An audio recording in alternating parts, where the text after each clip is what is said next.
So without further ado, I'd introduce you to our President, Mr. Jackie Cahill, to make his presentation to you here this afternoon. Thank you very much, ladies and gentlemen.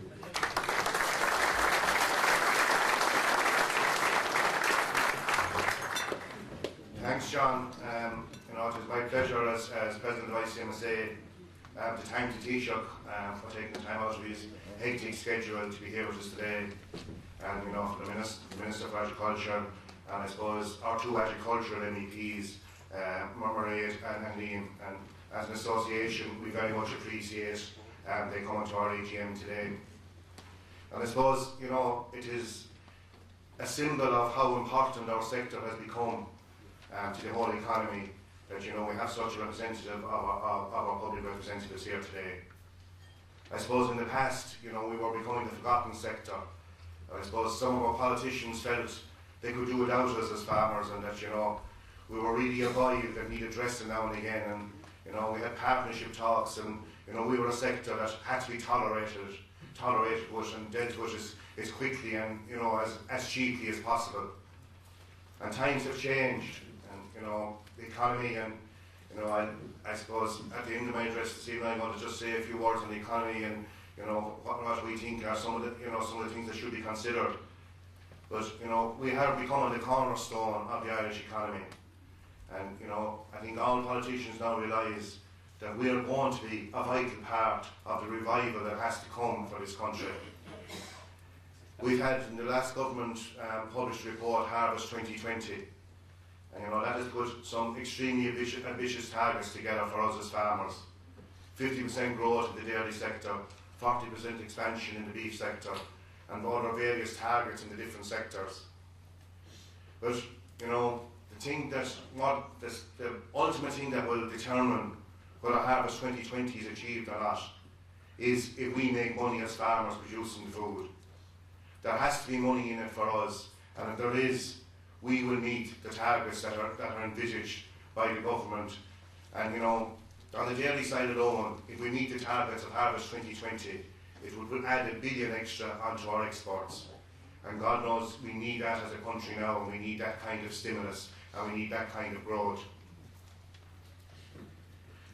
We've seen the beef situation, and I suppose for a generation beef prices were static, and in the last probably 6 months in particular we've seen beef prices starting to rise, and they're rising because of one thing and one thing only: supply and demand. And the ability of the world to produce food is shrinking. You wouldn't think it last night now part of the country, but water is becoming a scarce resource. And the amount of available and arable land out there is becoming scarcer year by year. And I suppose in years past, South America and the threat of South American beef, that threat is now gone.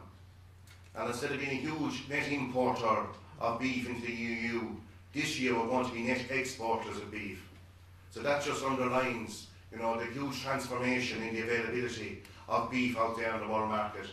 And obviously that is now been shown in the prices that we're getting as farmers, for whether it be calves, weanlings, or finished cattle. And the future, for the first time in a generation, people are starting to make a few pounds out of cattle, or a few euros, I suppose, the more appropriate term. And there's confidence coming back into that sector. And on the dairying side, I stood in front of this AGM 2 years ago, and it was a very depressed gathering of members. We were in the basement, we were producing milk at under the cost of production, and the future looked bleak.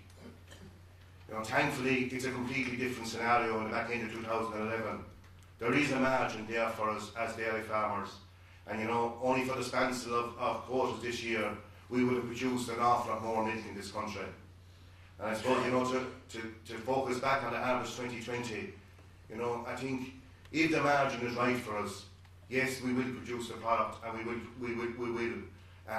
produce an awful lot of extra product.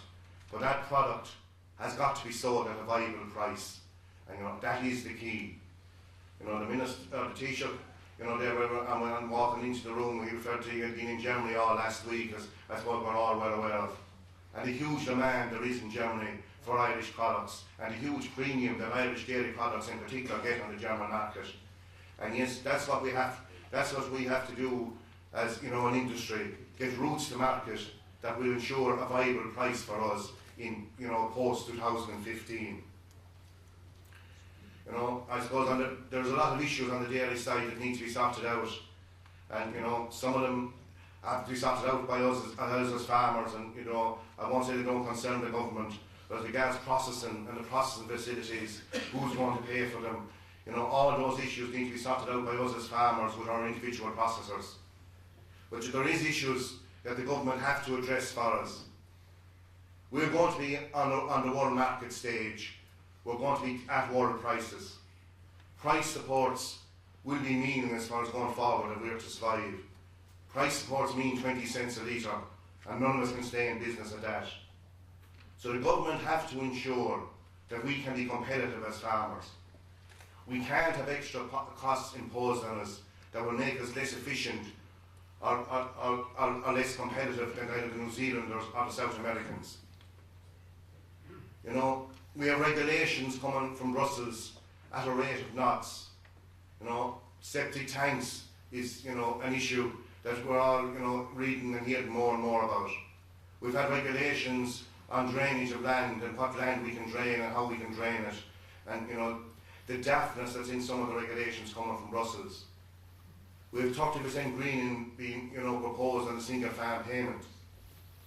But there's other issues that our government have to focus on to make sure we stay competitive. Fertiliser costs, energy costs, and the availability and the costs of money to us as farmers. In 2009, fertiliser prices followed the price of milk downwards. And since milk price started to go back up, fertiliser prices have followed it in sequence. And we often talked about a cartel in the beef industry, but the government need, and at European level, to establish why this happens with fertiliser prices. And it is as clear as nightfall is day that there is a cartel on fertiliser prices. And fertiliser is a huge component of our costs and a huge factor in keeping us efficient. And the government need to examine why prices rise and fall in this manner. And as soon as we start to get a reasonable price for the product that we're producing, fertiliser prices seem to go through the roof. This needs to be addressed and has to be addressed. Energy costs. We've had a carbon tax introduced in the last year or two. We met the Taoiseach before the last election, and he promised us that there wouldn't be any further increases on the carbon tax side for the agricultural sector.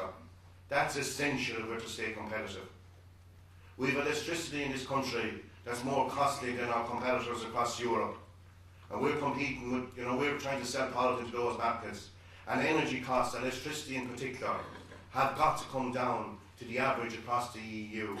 And we have the ESB there, regulation, and we're being told that we have to deregulate.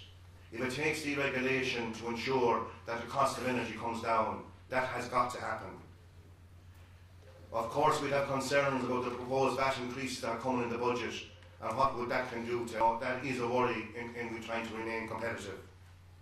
It has been a privilege to be president of ICMSA, and I'm leaving as president, and I suppose there was rough times during the 6 years, but as a whole, as an association, we did our best under my leadership, to serve the needs.